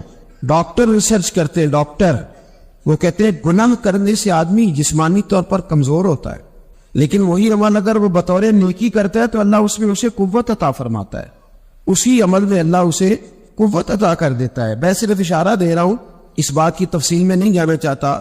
میرے عزیز یہ یاد رکھے کہ نیکی آپ کو سکون دے گی، نیکی آپ کو ٹھنڈا کرے۔ اللہ تبارک و تعالیٰ نے قوموں پہ عذاب نازل کیا اور قرآن مجید فرقان حمید نے ان قوموں کے تذکرے بیان فرمائے۔ بھائی اس لیے بیان کیے کہ ہم عبرت حاصل کریں، ہم یہ غور کر لیں کہ یہ کام ہم نے نہیں کرنا، اس کام سے ہم نے بچنا ہے، ہم نے غور کرنا ہے کہ وہ چیز ہمارے اندر۔ لوگ کہتے ہیں نہیں جی نہیں، ہم پہ یہ عذاب نہیں آئے گا، بالکل نہیں آئے گا، اس میں شک نہیں، پر اللہ نے بیان کس لیے کیا تھا؟ بیان کیا قرآن مجید معاذ اللہ کسی ایسی چیز کا بیان کرتا ہے جس کی ضرورت نہ ہو. قرآن پاک نے ایک حرف ایسا بیان کیا جس کی مسلمان کو ضرورت تھی. قوم نوح کا ذکر فرمایا قرآن پاک نے. حضرت نوح علیہ السلام کی قوم کو حضرت نوح علیہ السلام نے 1500 سال سمجھایا. 15، کچھ لوگوں نے 950 سال لکھا ہے نا، اعلیٰ حضرت نے لکھا ہے 1500 سال عمر ہوئی حضرت نوح علیہ السلام. اللہ تعالیٰ بندے کو جلدی سزا نہیں دیتا، بلکہ قرآن مجید میں ایک جگہ رب کریم اس طرح بھی فرماتا ہے کہ جب بندے مجھے بھول جاتے ہیں تو میں ان کے لیے نعمتوں کے دروازے کھول دیتا ہوں. بندہ سمجھتا ہے کہ میں کچھ تو ہے نا کہ میرے اندر کہ میں جدھر جاتا ہوں خیر ہی خیر ہو جاتی ہے. وہ سمجھتا ہے کہ میری عقل ہے، حالانکہ اللہ اسے ڈھیل دیتا ہے. اللہ اسے ڈھیل دیتا ہے. گناہوں کی سزا کے 3 طریقے ہیں. ایک ہے متنبع کرنا، تنبیہ کرتا ہے اللہ، بندہ متنبع ہو جاتا ہے، یہ اللہ کا بہت بڑا احسان ہوتا ہے. ایک ہوتا ہے مہلت دینا، اور ایک تیسرا ہوتا ہے اللہ خفیہ تدبیر کرتا ہے. تھوڑا سا سمجھیے گا، انسان پر کوئی آزمائش آئی، فوراً اس کی چھٹی اس نے کہا کہ وہ فلان جگہ غلطی کی تھی تب ایسا ہوا ہے. ہوتا ہے نا کئی دفعہ آواز آتی ہے نا اندر سے، چلے بول دے کچھ نہیں ہوتا آپ کو. اللہ جانتا ہے یہاں کوئی کچھ نہیں کہے گا آپ کو. اور ہماری تو ویڈیو بھی نہیں گھومتی، یعنی خبر بھی نہیں ہو کہ کس نے ہاں کر دی کس نے نہ کر دی. آپ بغیر ٹینشن کے بات چیت کریں، آج کچھ نہیں ہوتا انشاءاللہ تعالی. آتی ہے اندر سے آواز. میں آپ سے اس لیے ان چیزوں کی تصدیق کراتا ہوں کہ باقیوں کو بھی آتی ہے کہ نہیں، اس لیے تصدیق. کبھی کوئی کسی جگہ انسان پریشان ہوتا ہے تو محسوس کرتا ہے کہ وہاں مجھ سے ہوتا ہے نا جی. جس کو یہ نصیب ہو جائے بڑا خوش نصیب آدمی ہے. حضرت مولا علی فرماتے ہیں اگر تجھے دنیا میں سزا مل گئی تو بچ گیا ہے، سمجھ پھر اللہ کرم کرے گا، آخرت میں سزا نہیں دے گا. اور یہ یاد رکھ لے وما اصابکم من مصیبت فبما کسبت ایدیکم ویعفو عن کثیر. اللہ فرماتا ہے دنیا میں تجھے جو بھی تکلیف پہنچتی ہے وہ تیرے ہاتھوں کے کرتوتوں کی وجہ سے پہنچتی. ویعفو عن کثیر، فرمایا کثیر گناہ تو میں ویسے ہی معاف کر دیتا ہوں. جو تیری زندگی میں دکھ ہے نا، یہ بھی میری قلیل سزائیں ہیں. یہ کثیر پر سزا، یہ قلیل ہے قلیل. یہ جو تمہاری زندگی میں تکلیف ہے، انسان کو سزا مل. حضرت فضیل بن عیاض رحمۃ اللہ تعالی علیہ گھوڑے پہ بیٹھے تھے، گھوڑا شرارت کرنے لگ گیا، اچھلنے لگ گیا، کودنے لگ گیا. تو حضرت فضیل بن عیاض نیچے اترے، ایک کونے میں جا کے نماز کی نیت باندھ لی، 2 رکعت نماز پڑھی، پھر دیر تک استغفار پڑھتے رہے، روتے رہے، دعا کرتے رہے. واپس آئے، خادم عرض کرنے لگے حضور سمجھ نہیں آئی، گھوڑے نے تھوڑی سی شرارت کی، وہ بدکا ہے، آپ نے اس کو چھوڑا ہے اور چھوڑ کر کے آپ نماز میں لگ گئے. تو حضرت فضیل بن عیاض فرمانے لگے جب بندہ اللہ کی نافرمانی کرتا ہے نا تو جو چیزیں اس کی فرما بردار ہوتی ہیں وہ اس کی نافرمانی کرنے لگ جاتی. تو مجھے محسوس ہوا تھا کہ میں نے کہیں اللہ کی نافرمانی کی ہے، اس لیے ایسا ہوا ہے کہ میرے گھوڑے نے میری، تو میں توبہ کرنے لگا ہوں. اور آپ دیکھتا ہوں بیٹھ کے بھلا کیا ہوتا ہے. میں نے سچی توبہ، حالانکہ مجھے یاد نہیں کہ میں کہاں بولا، پر کھری اور سچی توبہ کی. دوبارہ گھوڑے پہ بیٹھے تو گھوڑا بالکل صحیح ہو کے ساتھ چلنے لگ گیا. میرے بھائی جب یہ تنبیہ ہے اللہ کی طرف سے، یہ متنبع کیا جاتا ہے کہ تو بعد آ جا. بہت ساری جگہوں پہ انسان کو وقتی طور پر اگر سزا مل جائے، نبی پاک علیہ السلام کی خدمت میں ایک صحابی آئے، بات مضبوط کر دوں، واقعہ سنایا ہے نا تو کچھ لوگ سمجھتے ہیں کہ یہ واقعہ ہے، تو میں ایک حدیث پاک امام بہقی کی لکھی ہوئی عرض کرتا ہوں. نبی پاک علیہ السلام کے ایک صحابی آئے اور ان کا سر پھٹا ہوا تھا، خون بہ رہا تھا. سرکار نے فرمایا کیا ہوا؟ عرض کی حضور ایک عورت جا رہی تھی، میری نظر پڑی، ابھی نظر پڑی ہے کہ میرے آگے ستون آ گیا تو میرے سر پہ لگ گیا. نبی پاک صلی اللہ علیہ وسلم نے فرمایا تیرے لیے خوشخبری ہے، اگر دنیا میں تیری غلطی کی تجھے سزا ملی ہے تو پھر رب تجھے قیامت میں سزا نہیں دے گا. پھر اللہ قیامت میں سزا، بعض گناہ ایسے ہیں ان کی یہاں بھی سزا ملے گی اور وہاں بھی ملے. لیکن میرے بھائی پہلی بات یہ ہے کہ اللہ تعالیٰ اس غلطی کی یہی سزا دینے اور دعا فرمائے اللہ تبارک و تعالیٰ یہاں بھی معافی عطا فرمائے وہاں بھی معافی عطا فرمائے، اللہ تعالیٰ ہی فرمائے. لیکن میرے بھائی ایک تو یہ سزا، ایک سزا یہ ہوتی ہے کہ انسان جب گناہ کرنے لگتا ہے تو اللہ نعمتوں کے دروازے کھولتا ہے، مہلت دیتا ہے. 500 سال تک فرعون کو مہلت دی. کتنے؟ یہاں جو 5 سال حکومت کر لیتا ہے وہ کہتا ہے سب سے قابل میں ہی ہوں، مجھے مہلت بھی ملی ہوئی ہے. 500 سال مہلت دی اللہ تعالیٰ نے. اور فرعون کی قوم پر پتہ عذاب کس طرح کے آئے تھے؟ ٹڈیاں مسلط کر دی اللہ نے. یہ گھومتی نہیں چھوٹی سی، ہم اپنی زبان میں اس کو کچھ لوگ مختلف ناموں سے یاد کرتے ہیں، کوئی مکڑی کہتا ہے، کوئی کچھ کہتا ہے، مسلط کر دی جاتی نہیں ان پر. بنی اسرائیل کے ان مقابل جو فرعون کی قوم تھی ان پر الزام اس طرح کا عذاب آیا کہ مینڈک مسلط کر دی اللہ تعالیٰ. برتن کھولتے تھے اندر مینڈک نکلتا تھا، دنیا کی ہر دوائی استعمال کرتے تھے لیکن مینڈک نکل آتا تھا. تھوڑا سا سمجھا کرو چیزوں. ہمارے رنگ نہیں زیادہ گورے کہ ہم پر عذاب نہیں آتا. کوئی بہت زیادہ اللہ تعالیٰ معاف فرمائے دولت نہیں جمع کرا بیٹھے شاہی خزانے میں کہ ہم سے پوچھا نہیں جائے گا. یہ محنت ہے، محنت کے محنت سمجھو. پھر جب پکڑ آتی ہے نا اللہ کریم کی، میں نے دیکھا ہے کروڑوں روپیہ شیر اولادیں. ایک شخص کے بچے باہر سے آ رہے تھے، وہ بندہ بیمار تھا. مجھے کہنے لگا حضرت جی دعا کریں میں ان کے آنے سے پہلے مر جاؤں ورنہ آ کے مجھے مار دیں گے. دعا کریں. اتنی بے سکونی، کروڑوں روپیہ پڑا تو یہ عذاب نہیں؟ کوئی ضروری ہے کہ پتھر برسیں گے تو سمجھ آئے گی؟ یہ جو سگا بیٹا بوڑھے باپ کے قریب سے گزر جاتا ہے سلام نہیں لیتا تو اس کو عذاب نہیں سمجھتے؟ یہ جو امت کی بیٹیاں، امت کی بچیاں، ہماری بچیاں ایک سال کے اندر 75,000 ہزار بچی ایک ڈویژن سے بھاگ کے شادی کر رہی ہے اور ایک صوبے سے، تو اس کو آپ اللہ کا عذاب نہیں سمجھتے؟ یہ معمولی بات ہے؟ نہیں ہمارے رنگ ہو رہے، ہم بڑے سمارٹ ہیں. 1500 سال مولد نوح علیہ السلام کی قوم. کتنے سال؟ بیل کے بتائیے، بیل کے دوبارہ بولیے.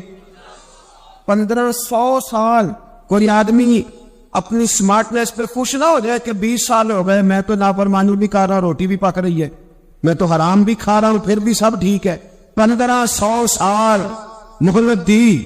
پھر حضرت نوح کہنے لگے اللہ میں نے تو بڑا سمجھایا نہیں باز آتا. تو رب کریم نے فرمایا کشتی بناؤ. اللہ کے پیغمبر کشتی بنانے لگے تو قوم مذاق اڑانے لگے. اب کیا کرنے لگے ہو؟ اب کشتی بنانے میں خیر تو ہے، کون مذاق اڑا رہی ہے؟ حضرت نوح علیہ السلام کا. آپ نے کشتی بنائی، پانی کہاں سے نکلا؟ نہ بارش ہوئی نہ سیلاب آئے. ایک تندور تھا، اس کے اندر سے پانی نکلنا شروع ہو. کبھی تندور سے بھی پانی نکلا ہے اور جب نکالنے والا چاہتا ہے تو وہاں سے بھی ایک تندور سے پانی نکلا. اتنا نکلا کہ قوم ساری ڈوب گئی. قرآن مجید کے صفحات شہادت دیں گے کہ حضرت نوح کی قوم کا بچہ بہ گیا. بچے صرف وہ تھے جو حضرت نوح کے ساتھ ہو گئے، تباہ ہو گئی. اللہ بے نیاز ہے، بے نیاز. 1500 سال محنت ملے اور تو پھر بھی کہہ رہا بڑا کریم ہے معاف کر دے گا. 1500 سال تجھے گنجائش دے اور تو کہے کوئی نہیں بات معافی مانگنی چاہیے. ابھی بھی میرے بھائی میں نے درس پہ کہا تھا، پھر بات کہتا ہوں، یہ میں اپنے لیے کہہ رہا ہوں، توجہ ہے میری بات پر. دعا فرمایا کریں کہ جو کچھ ہم نظر آتے ہیں اللہ ہمیں ویسا بننے کی توفیق بھی عطا فرما. اللہ ویسا بننے کی یہ مشکل معاملہ ہے، مشکل. لیکن ایک آدمی سیاستدان ہے، اس نے بڑے اچھے نعرے لگائے، انقلاب آ جائے گا، میں غریب کا بھلا کر دوں گا، میں یتیموں کے سر پہ ہاتھ رکھوں گا، میں مجبوروں کی مدد کروں گا، میں دکھیوں کی مدد کروں گا، مزدوروں کو. اس نے اچھے نعرے سکھائے، اچھا اس نے پیغام دیا. اندر اس کے اٹھا کہ اقتدار ملے گا تو مرضی کروں گا. لوگ اس کے گرد بھی گئے، اس کی گاڑی کے پیچھے بھی بھاگے، لوگوں نے اس کے نعرے بھی لگوائے، جیب سے پیسے لگا کے اس کے پوسٹر بھی شائع کیے. لوگ اس کے گرویدہ ہو گئے. لوگوں نے پوری، اور میری قوم نے تو بیچاری نے کئی دفعہ دھوکے کھائے. جس نے نعرہ لگایا غریب اسی کے پیچھے مسیحا بن کے چل پڑا. آج دھوکہ دے لیا، لوگوں نے پیچھے لگا لیا. یہ بتاؤ اگر راز کھل جائے، اگر راز کھل جائے کہ یہ دھوکہ دے رہا ہے، یہ فریب کر رہا ہے، تو لوگ اس کا کیا حال کریں؟ یہ راز قیامت میں کھل جائے، قیامت میں یہ راز یہ کھل جائے گا. یہ دھوکے باز تھا. اذا زلزلت الارض زلزالها، جب زلزلہ آئے گا جیسے اس کا آنا ٹھہرا. واخرجت الارض اثقالها، زمین اپنے بوجھ باہر نکال دے. اس سے مراد کیا ہے کہ زمین پہ جو جرم ہوئے زمین بتا دے گی، باہر نکل آئے. وقال الانسان ما لها، انسان کہے گا اسے کیا ہوا، یہ تو سب کچھ بتا رہی، بوجھ باہر نکال دے گی. ایک آدمی پیر طریقت بن کے بیٹھ گیا، جو وقفہ پہن کے بڑی پگڑی باندھ کے بیٹھ گیا، اچھی نیک باتیں بتانے لگا. لوگ اس کی دست بوسی کرنے لگے، ہاتھ چومنے لگے، پیچھے لگ گئے، خدمت کرنے لگے، جیب سے نذرانہ دینے لگے. اس کے نام پر لوگ اپنی جیب سے لنگر پکانے لگے، خانقاہ کی خدمت ہونے لگی، مہمان اس کے آتے، نوکری کوئی اور کرتا. میں نے کہا تھا شاید اپنے لیے کہہ رہا ہوں. ڈیوٹیاں لوگ کرنے لگے، حالات بگڑنے لگے، لیکن اس کے اندر تو چور تھا، وہ تو دکاندار تھا. تو یہاں جو اس کے پیچھے لگے تھے وہ تو سچے تھے، انہیں تو اجر ملے گا، لیکن اس کا جب راز کھلے گا تو بڑی رسوائی ہو. اس کا جب راز کھلے گا تو بیڑوی. ایک میری طرح کا دیندار تھا، جو چہرے کا تو نیک تھا، اندر پتہ نہیں کیا کچھ تھا. ایک طوائف گزر رہی تھی، اس نے اس کو تبلیغ کر دی. آنے لگا بس کر دے، سیانی بن جا. تو کسی دانشور نے لکھا ہے اس نے بڑا سخت جواب دیا اس عورت نے. کہنے لگی بابا میں تو جو ہوں وہ نظر بھی آ رہی، تو بتا جو تو نظر آتا ہے وہ تو ہے کہ نہیں. اس بندے نے چیخ ماری اور بے ہوش ہو کے گر پڑا. تو لوگوں نے کہا بابا آج کسی صوفی کا کلام سنا ہے؟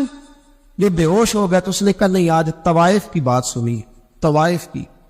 اور وہ عجیب بات کر گئی ہے. وہ کہہ گئی ہے میں تو جو ہوں میں نظر آ رہی ہوں، تو بھی تو بتانا، تو بتانا کہ تو دستار امامت پہنتا ہے، جو کہلاتا ہے تو وہ ہے کہ نہیں. یہ وقال الانسان ما لہا، یہ راز قیامت میں کھلے گا. ہم جو کچھ بتا رہے ہیں نا اپنی زبانوں سے، ہمیں اپنے گناہوں کا احساس ہونا چاہیے. ایسا نہ ہو کہ جب سزا ملے تو پھر اس طرح کی ملے کہ دوبارہ کسی کو کوئی منہ دکھانے کے قابل نہ رہے. میرے بھائی یاد رکھیں اور سمجھیں، گناہ انسان کی زندگی کو تنگ کرتے ہیں. میرے نبی پاک علیہ السلام نے فرمایا جب تو جھوٹ بولتا ہے تو تیرے فرشتے کرام الکاتبین سائڈ پہ ہو کے کھڑے ہو جاتے ہیں. جب تو زنا کرتا ہے تو تیرے اندر سے ایمان نکل جاتا ہے. اور نبی پاک علیہ السلام نے فرمایا جب میری قوم میں ناانصافی عام ہو جائے گی تو قتل بھی عام ہو جائے گا. اور سن لو لکھ لینا یہ حدیث دل کی تختی پر. نبی پاک علیہ السلام نے فرمایا جب میری قوم میں بے حیائی اور بدکاری عام ہو جائے گی تو دو سزائیں اللہ دے گا. ایک تو جوان موتیں آئیں گی، جوان بچے کچھ بھی نہیں دیکھا چلے گئے. اور دوسری سزا اللہ یہ دے گا کہ ایسی بیماریاں آئیں گی جن کا علاج نہیں ملے گا. ایسے امراض پڑے ہوئے. اگرچہ میں آپ کو ایسی تقریر بھی سنا سکتا تھا جس پہ آپ بہت زیادہ محظوظ ہوتے، پر میں نے اس جمعے میں ایسا موضوع چنا ہے جس کا ہمیں خاص ضرورت ہے. بھائی دیکھیں تو صحیح، کہیں ایسا تو نہیں کہ ہم ان عیبوں میں مبتلا ہیں. میرے نبی کریم علیہ السلام نے فرمایا جب تم نیکی کا حکم دینا اور برائی سے منع کرنا چھوڑ دو گے پھر اللہ تم پر ظالم حکمران مسلط کرے. اور اگلے لفظ اس سے بھی زیادہ سخت ہیں. محبوب فرمانے لگے پھر تمہاری نیک لوگ دعائیں بھی کریں گے تو اللہ وقتی طور پر ان کی دعاؤں کو بھی قبول نہیں فرمائے گا، اس لیے کہ تم لوگوں نے نیکی کا حکم دینا اور بھلائی سے روکنا چھوڑ دیا. عزیزو یاد رکھو جب گناہ عام ہوتے تو پھر حالات بدلتے اور لوگوں کو سزا ملتی ہے ان کے گناہوں کی. بلکہ یہاں تک لکھا ہے کہ نیت خراب ہو تو سزا شروع ہو جاتی. کیا خراب ہو؟ بولیے گا. نیت بھی خراب ہو تو سزا. حضرت رومی کہتے ہیں کہ ایک بادشاہ کو پتہ چل گیا کہ ایک آدمی نے بڑا اچھا باغ لگایا ہے، خوبصورت باغ ہے، مالٹے کا، کنوں کا باغ، بڑا پیارا. بادشاہ نے کہا ذرا جا کے دیکھتا ہوں. بادشاہ سلامت باغ دیکھنے آئے تو اب وہ مزدور آدمی تھا، عام آدمی تھا جس نے باغ لگایا، کسان تھا. اس کو کہا کہ چند کنوں توڑ کے لایا تو بڑے پیارے لگے. ایک دو اور لایا، کھائے، بڑے میٹھے، بڑے پیارے، بڑے توانا، بڑا مزہ آیا. تو بادشاہ کے دل میں خیال آیا کہ اس پہ قبضہ نہ کر لوں باغ پہ. ہمارے یہاں نا کرائے پہ دکان دیتا نا مالک، تو جب کسی غریب کی چل جاتی ہے کہتا ہے تو خالی کر، میں نے خود ڈالنی ہے، چل گزرو اس کی. حالانکہ رزق اپنے اپنے نصیب کا ہے، رزق اپنے اپنے نصیب کا ہے، جس کو اللہ تعالیٰ چاہتا ہے عطا کرتا ہے. تو اس کو کہا کہ اور توڑ کے لا. اور دل میں خیال ہے کہ یار اتنا اچھا باغ ہے، قبضہ کر لیتے ہیں. ہماری حکومتیں قبضہ کر لیتی ہیں کہ جو چیز اچھی لگ جائے. اب وہ کسان 2-3 کنوں توڑ کے لایا، اس نے کھائے تو کھٹے نکلے، ترش تھے. کہنے لگا تجھے کیا ہو گیا ہے؟ تو بندہ بڑا صاحب دل تھا، کہنے لگا میں تو ٹھیک ہوں، آپ اپنی نیت سے پوچھے کہیں خراب تو نہیں ہو گئی. تو کنوں میں بھی اس کا اثر آ گیا ہے. اپنی نیتیں بگڑ جائے نا، نیتیں. اب ایک بات کہنے لگا ہوں، غور سے سننا. جب تک دو بھائی اکٹھے کاروبار کرتے ہیں نیت ہوتی ہے کہ ہمارا گھر چلے گا، تب تک اللہ برکت دیتا ہے. اور جب اپنی اپنی جیبیں سمیٹنے لگ جاتے ہیں نا کہ یہ میرا 5,000 ہے آج میں گیا تھا اگرائی کرنے، یہ میرا 10,000 ہے آج میں نے محنت زیادہ کی، جب وہ ٹٹولنے لگتے ہیں پھر اس دکان سے بھی برکت اٹھ جاتی، پھر وہاں سے بھی برکت چلی جاتی ہے. فَإِنَّ لَهُ مَعِيشَةً ضَنْكَ. فرمایا جب تو میں پھر لیتا ہے پھر تیری زندگی اللہ تنگ کر دے، پھر وہاں سے بھی برکت، خوبصورتی، اثر اٹھ جاتا ہے. ایک سنار نے گلی میں ایک یتیم چھوٹے سے بچے کو گھومتے دیکھا تو سنار بے اولاد تھا، بچے کو اٹھا کے گھر لے آیا. 18 سال اس بچے کی پرورش کی، اس کو پالا پوسا جوان کیا. سنار کے پاس وہ دکان پہ چلا جاتا، وہ کئی دفعہ دکان پہ رہتا، کئی دفعہ گھر میں رہتا. ایک دفعہ وہ دکان پہ تھا، بچہ گھر تھا، 18 سال کا جوان. اس کی بیوی اکیلی تھی، وہ جس نے ماں بن کے پالا تھا اس نے اسی پہ حملہ کر دیا، اس کا بازو بری نیت سے تھاما. بیوی چیخی، تھوڑی دیر گزری تو وہ نوجوان پیروں میں بیٹھ گیا، کہنے لگا اماں پتہ نہیں مجھے کیا ہوا. شام کو سنار آیا، بیوی چیخنے لگی، چلانے لگی، کہنے لگی آج عجیب بات ہوئی، جس کو میں نے جگر کا خون دے دے کے پالا اسی نے گندی نظر ڈالی. سنار محو حیرت ہے. بیوی کا خیال تھا کہ لات اٹھائے گا، ڈنڈا اٹھائے گا، نوجوان کو مارے گا، لیکن وہ رونے لگ گیا. اس نے کہا آج اس نے میرا بازو تھاما ہے، جانے کیا کیا ہے. پریشان ہونے لگ گیا، سجدے میں گر گیا. کہا تو بتاتا کیوں نہیں؟ تو وہ سنار کہنے لگا اس کی غلطی نہیں، 18 سال کے بعد آج مجھ پر بھی شیطان سوار ہوا تھا. ایک عورت آئی تھی، اپنے بازوؤں میں چوڑیاں پہننا چاہتی تھی تو میں نے بھی گندی نظر سے ہاتھ ڈالا تھا، رب کریم نے مجھے فوراً اس کی سزا دی. جن کے گھروں میں بیٹیاں ہوتی ہیں ان کی نظریں گندی نہیں ہوتی، جو بیٹیوں کے باپ ہوتے ہیں، جو بہنوں کے بھائی ہوتے ہیں، ان کی نظریں گندی. اور اگر تو ٹیلی فون کرتا ہے تو کسی عورت کے ساتھ تعلق رکھتا ہے تو یہ بات لکھ لے، امام فخر الدین رازی 1، علامہ اسماعیل حقی 2، ملا جلال الدین رومی 3، امام خازن 4، امام جلال الدین سیوطی 5 حدیث کے استاد اور محدث لکھتے ہیں کہ اگر تو کسی پر گندی نظر ڈالے گا تو تیرا گھر بچ سکتا، یاد رکھ نہیں بچے گا.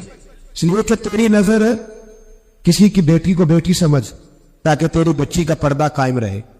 کسی کی بہن کو یہ کیا بات ہوئی کہ تو جتنا مرضی گند معاشرے میں پھیلاتا رہے تیرا گھر بچا رہے، یہ کیسے ہو سکتا ہے؟ فَإِنَّ لَهُ مَعِيشَةً ضَنْكَ.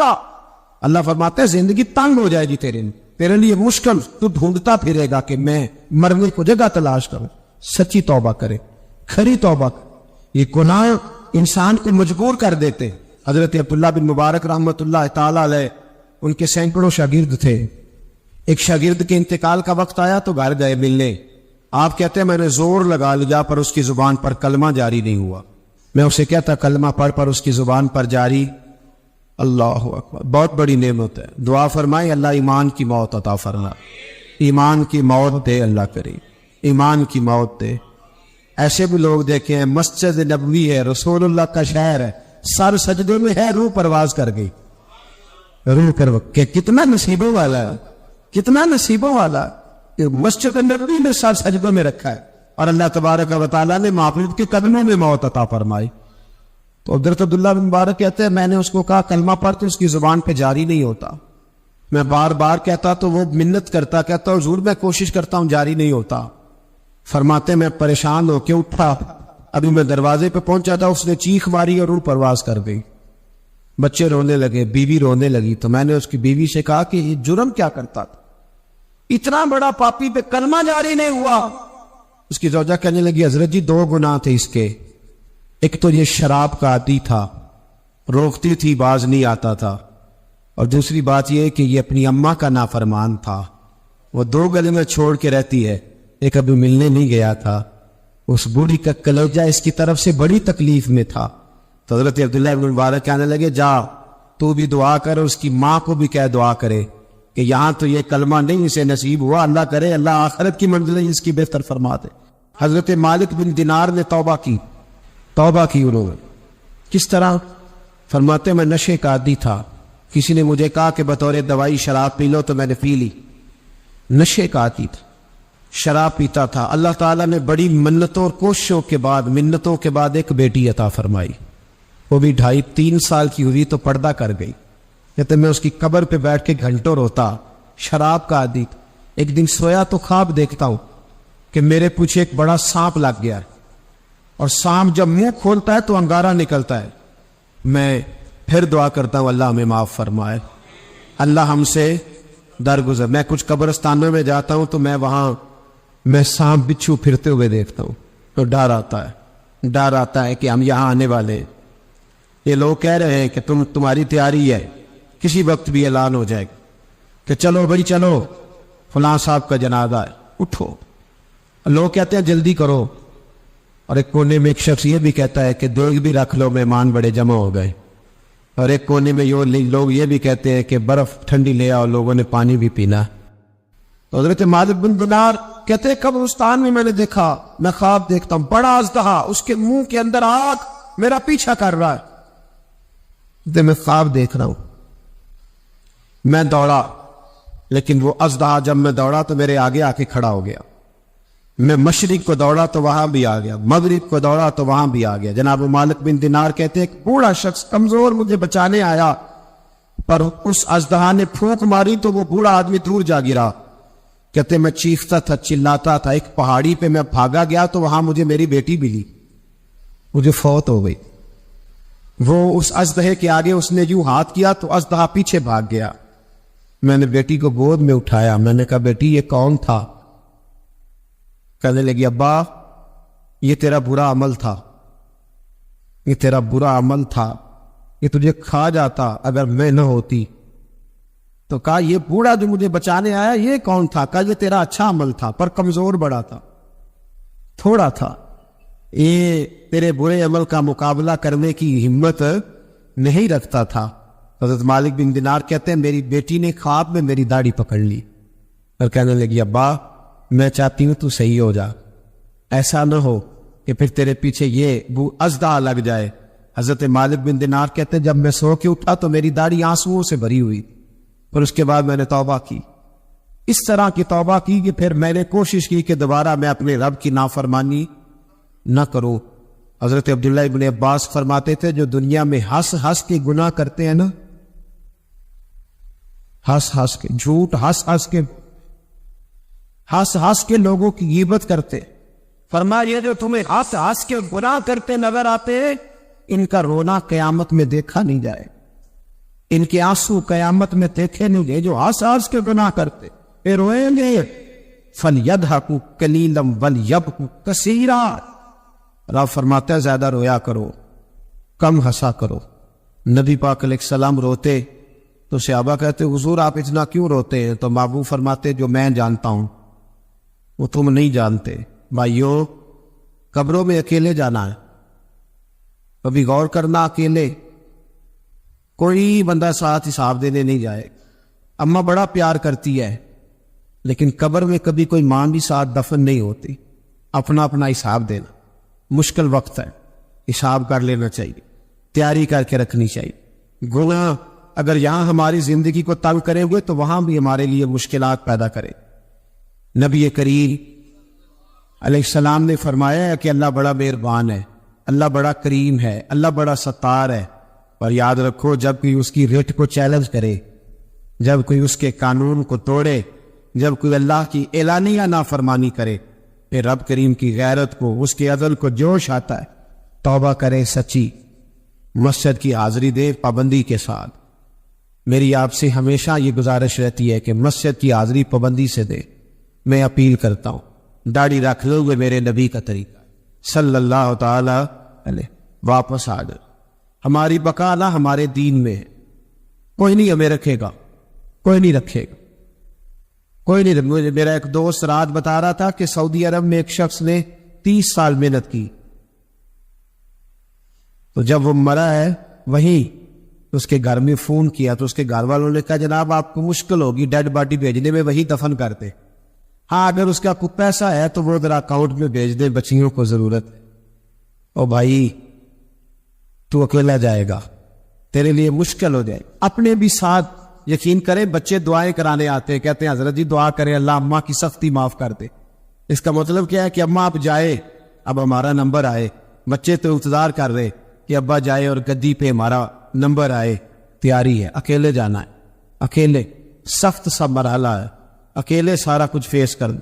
آج توبہ کرے, وہاں کے کیڑے یہاں رہ کے مارے, اپنے ساتھ ظلم نہ کریں. ہم اس قابل نہیں کہ وہاں جا کے مقابلہ کر سکیں. بچے اپنے آپ کو محفوظ کریں, بچڑے حساب اپنا اپنا دینا. کسی باپ نے اگر اپنے بچوں کو حرام کھلایا تو بچے تو نہیں کہہ رہے تھے نا کہ حرام لے کے آ, تو باپ نے حساب دینا, والد نے. لہذا مہربانی فرمائے, اپنے اوپر رحم کھائیں, اپنے آپ کو سنواریں. آج جمعۃ الوداع ہے, توبہ کریں, اللہ کے نیک بندوں کی صحبت میں بیٹھا کریں, اچھی باتیں سنا کریں.